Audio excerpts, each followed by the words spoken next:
కాకినాడ జిల్లా తుని రైల్వే స్టేషన్లో అర్ధరాత్రి పెను ప్రమాదం తప్పింది.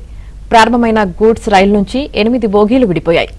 తుని నుంచి విజయవాడ వైపు వెళ్తుండగా ఈ ఘటన జరిగింది. లోకో పైలట్ గార్డ్ అప్రమత్తతో ప్రమాదం తప్పింది.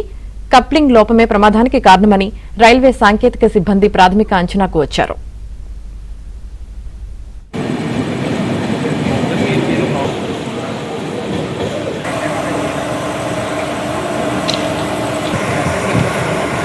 తుని నుంచి విజయవాడ వైపు వెళ్తుండగా ఈ ఘటన జరిగింది. లోకో పైలట్ గార్డ్ అప్రమత్తతో ప్రమాదం తప్పింది. కప్లింగ్ లోపమే ప్రమాదానికి కారణమని రైల్వే సాంకేతిక సిబ్బంది ప్రాథమిక అంచనాకు వచ్చారు.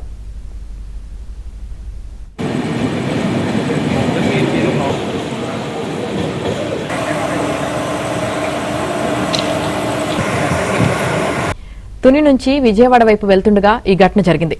లోకో పైలట్ గార్డ్ అప్రమత్తతో ప్రమాదం తప్పింది. కప్లింగ్ లోపమే ప్రమాదానికి కారణమని రైల్వే సాంకేతిక సిబ్బంది ప్రాథమిక అంచనాకు వచ్చారు.